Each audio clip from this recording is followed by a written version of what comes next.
Hello viewers, welcome back to our channel Ravi all info. ఈరోజు మనం spoken English video number 27 నేర్చుకోబోతున్నాం. నిన్న నేర్చుకున్న అంశం ఏంటి అని అంటే థర్డ్ పర్సన్ సింగులర్స్తో డూ డస్లు ఎట్లా వస్తాయి, అలాగే ఒక వెర్బ్ అనేది ఎస్ఆర్ఈఎస్ ఎట్లా యాడ్ అవుతుంది అనే అంశాలను మనం తెలుసుకున్నాం. రెగ్యులర్గా చేసే యాక్షన్స్ని ఏ విధంగా చెప్పాలి డూ డస్లు ఉపయోగించి అనే అంశాలను మనం తెలియజేయడం జరిగింది నిన్న. ఒక్కొక్క సబ్జెక్ట్తో ఆ వెర్బ్ ఎట్లా ఉంటుంది. హీషీ ఇట్ వచ్చేసరికి నిన్న టేక్ అనే వెర్బ్ తీసుకున్నాం, అది టేక్స్ గా మారిపోయింది. అట్లానే ఐ వి యూ దేతో అది టేక్ గానే ఉంది. వాటి గురించి మనం నిన్న చెప్పుకున్నాం. ఈ రోజు వీడియోలో మనం డిడ్ అంటే జరిగిపోయిన పనుల్ని ఎట్లా చెప్పాలి, సింపుల్ పాస్ట్ టెన్స్ లో జరిగిపోయినటువంటి పనుల్ని ఈ సబ్జెక్ట్స్ తో ఏ విధంగా మనం కలిపి చెప్తాం అనే అంశాన్ని మనం ఇప్పుడు చూద్దాం.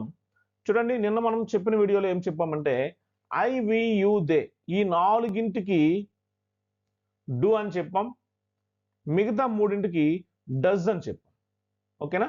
డూ డస్లలో మొదటి నాలుగింటికి డూ ఉపయోగించాలి. నెక్స్ట్ థర్డ్ పర్సన్ సింగులర్స్ అయిన హీ షీ ఇట్లకు డస్ ఉపయోగించాలని చెప్పాం. అలాగే ఒక వెర్బ్ తీసుకునేటప్పుడు సపోజ్ నిన్న టేక్ అనే వెర్బ్ను మనం తీసుకున్నాం. ఈ టేక్ అనే వెర్బ్కి I take, we take, you take, they take ఇట్లా తీసుకున్నాం. అదే హీ షీ ఇట్ వచ్చేసరికి అక్కడ ఎస్ అనేది యాడ్ అయింది అనమాట. He takes, she takes, it takes ఇట్లా వాడామన్నమాట. అదే డిడ్ వచ్చేసరికి ఎట్లా వాడాలి అంటే పాస్ట్ టెన్స్ యొక్క వెర్బ్ ని ఎలా వాడాలి.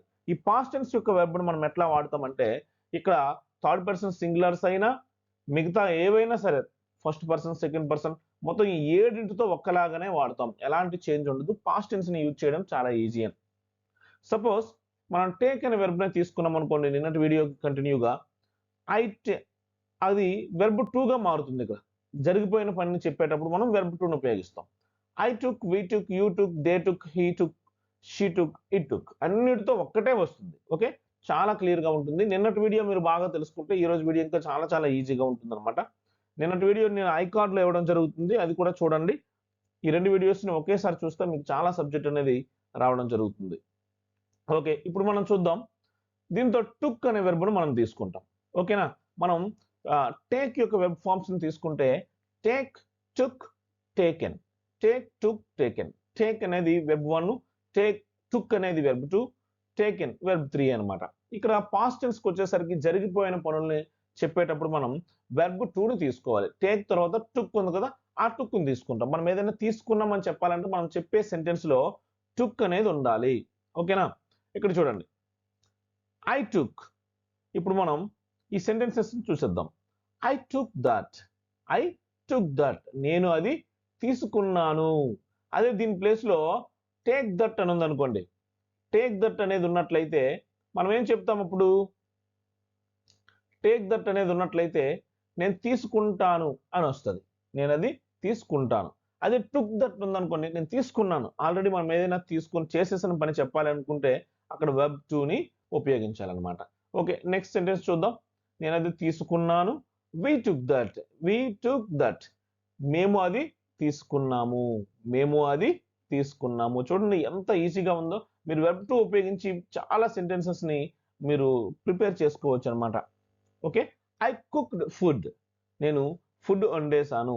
ఐ ప్రిపేర్డ్ ఫుడ్ నేను ఫుడ్ ప్రిపేర్ చేసేసాను.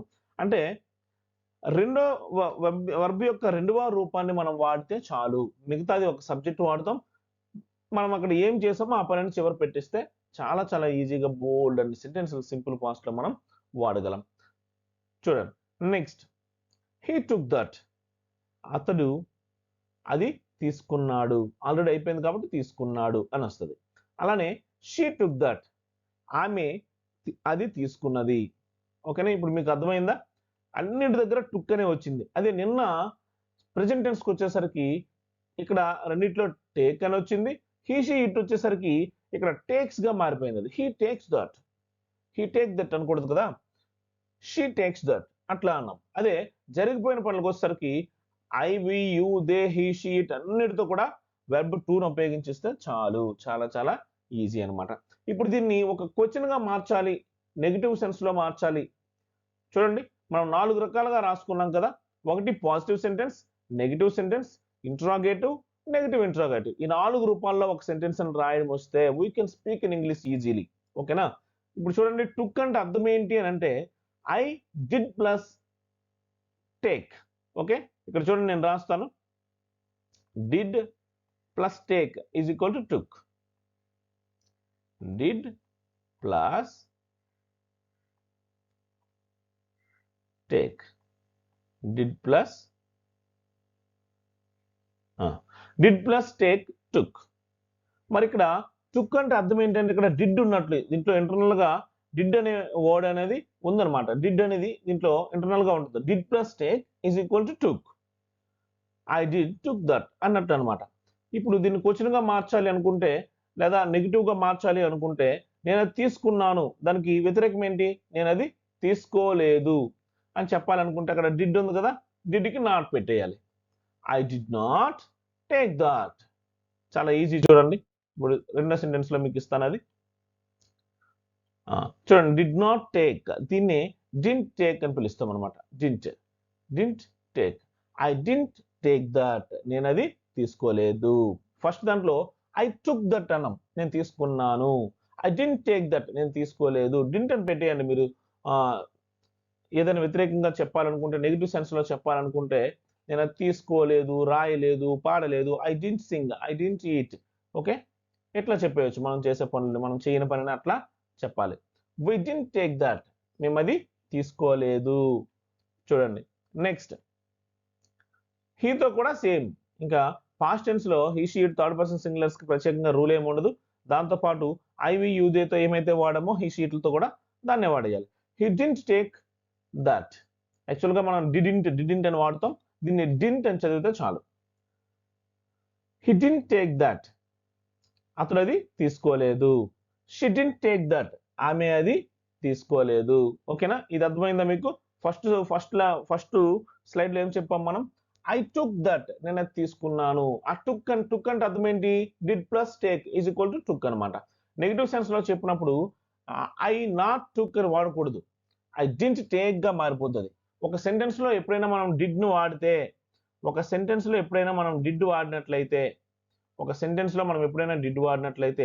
దాని తర్వాత వచ్చే వెర్బ్ ఎప్పుడు కూడా వెర్బ్ 1 లోకి మారిపోవాలి. ఇది చాలా జాగ్రత్తగా మీరు గుర్తుంచుకోవాలి. ఒక సెంటెన్స్ లో ఎప్పుడైనా డిడ్ అనేది మీకు కనిపిస్తే ఆ సెంటెన్స్ లో ఉన్న వెర్బ్ ఎప్పుడు కూడా వెర్బ్ 1కి వచ్చేయాలన్నమాట. మళ్ళీ డిడ్ నుండి మళ్ళీ టుక్ అని ఉందనుకోండి, 2 సార్లు మనం పాస్ట్ టెన్స్ ను వాడినట్లు అయిపోతుంది అనమాట. కాబట్టి ఏ సెంటెన్స్ లో అయినా డిడ్ అనేది కనిపిస్తే ఆ నెక్స్ట్ వచ్చే వెర్బ్ ఎప్పుడు కూడా వెర్బ్ 1 లోకి వచ్చేయాలి. మరి టేక్, టుక్, టేకెన్ లో టుక్ ఉండకూడదు, ఫస్ట్ ఫామ్ వచ్చేయాలి, మన టేక్ వచ్చేయాలి. ఓకేనా? చూడండి హీ డింట్ టేక్ దట్, అతడు అది తీసుకోలేదు. షీ డింట్ టేక్ దట్, ఆమె అది తీసుకోలేదు. ఓకేనా? This is the negative sense. మీరు చేసేదైతే వెర్బ్ 1 ఉపయోగిస్తే చాలు. మీరు చేయని పని అయితే డింట్ అనేది ఉపయోగించి మీరు చెప్పే verb I didn't sing a song. Okay, I didn't go to school. ఓకేనా? I didn't take medicine. ఓకేనా? I didn't go for walk. ఇట్లా మనం రకరకాలుగా సెంటెన్స్ని వాడుకోవచ్చు. ఓకే, ఇప్పుడు ఇంట్రాగేటివ్ సెన్స్ లో చూద్దాం. ప్రశ్నలు అడగడం చాలా చాలా ఇంపార్టెంట్ కదా. మరి ఈ డిడ్ ని ఫ్రంట్ కి తీసుకురావాలి. ఇంతకుముందు చెప్పాను కదా నేను, ఐ డిడ్ టేక్ దట్. ఇప్పుడు ఐ టుక్ దట్ అని అర్థం ఏంటంటే did plus take is equal to took. కాబట్టి ఆ డిడ్ ని ఫ్రంట్ కి ఇప్పుడు తీసుకురావాలి దీన్ని ప్రశ్నగా మార్చాలి అనుకుంటే. చూడండి ఇలా చేస్తాం అనమాట. Did I take that. చూడండి, డిడ్ ఐ టేక్ దట్, నేను అది తీసుకున్నానా? చూడండి, డిడ్ వి టేక్ దట్, మేము అది తీసుకున్నామా? అంటే జరిగిపోయిన పనులని ప్రశ్న రూపంలో ఎట్లా ఉపయోగించాలన్నమాట. ఇక్కడ ఈ డిడ్ అనేది టేక్ దగ్గర నుంచి ఇక్కడికి తీసుకొచ్చేసాం. ఇక్కడ డిడ్ టుక్ అంటే పదము మొదట ఉంది కదా, did plus take is equal to took కదా. కాబట్టి డిడ్ అనేది ఎప్పుడైతే వాడామో ఒక సెంటెన్స్ లో ఎప్పుడు కూడా వెర్బ్ యొక్క మొదటి రూపం మాత్రమే ఉండాలని మీకు చెప్పాను. Did I take that, did we take that అని అడగాలి. అదే డూ డజల్తో అయితే do I take that, okay, does she take that అట్లా వాడాం మనం. ఇక్కడ తీసుకుంటే డిడ్ హీ టేక్ దట్, అతడు తీసుకున్నాడా? అలానే డిడ్ షీ టేక్ దట్, ఆమె అది తీసుకుందా? ఓకేనా? ఇట్లా వాడాలి ప్రశ్నగా మార్చేటప్పుడు. సింపుల్ గా చూడండి, మనకి ఐ టుక్ దట్ అనే పదాన్ని ఐ టుక్ అంటే డిడ్ ప్లస్ టేక్ కదా, ఆ డిడ్ నే బయటకు తీసుకొచ్చి టేక్ మాత్రం అక్కడ ఉపయోగించాలన్నమాట. Did I take that subject కన్నా ముందుకు రావాలి. This is the structure. Okay, లాస్ట్కి వచ్చేద్దాం. మరి నెగిటివ్ ఇంట్రాగేటివ్ అనమాట ఇది. నేను అది తీసుకోలేదా అట్లా అనమాట.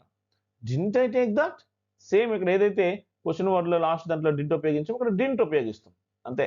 డింట్ ఐ టేక్ దట్ మేము అది నేను అది తీసుకోలేదా. డింట్ వి టేక్ దట్ మేము అది తీసుకోలేదా. చూడండి హీ షీట్లతో కూడా ఒకటి రాస్తాం. డింట్ హీ టేక్ దట్ అతను అది తీసుకోలేదా. డింట్ సి టేక్ దట్ ఆమె అది తీసుకోలేదా.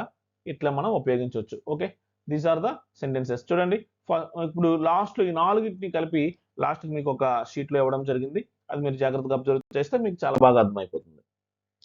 ఐ టుక్ దట్ దీన్ని పాజిటివ్ సెన్స్లో ఉపయోగించాం. ఐ టుక్ దట్ సింపుల్ పాస్ట్కి వచ్చేసరికి జస్ట్ టుక్ అనే పదం ఉపయోగిస్తాం. టుక్ అంటే డిడ్ ప్లస్ టేక్ అని అర్థం అని చెప్పాను కదా. ఐ టుక్ దట్ నేను అది తీసుకున్నాను. ఇప్పుడు దీన్ని నెగిటివ్ సెన్స్లో రాయండి. నేను అది తీసుకోలేదు అన్నాం అనుకోండి, అప్పుడు మేము ఏం చేయాలంటే డిడ్ నాట్ ఉపయోగించాలి. ఐ డింట్ ఎప్పుడైతే డిడ్ ఉపయోగించామో టుక్ అనేది టేక్ గా మారిపోతుంది. ఓకేనా.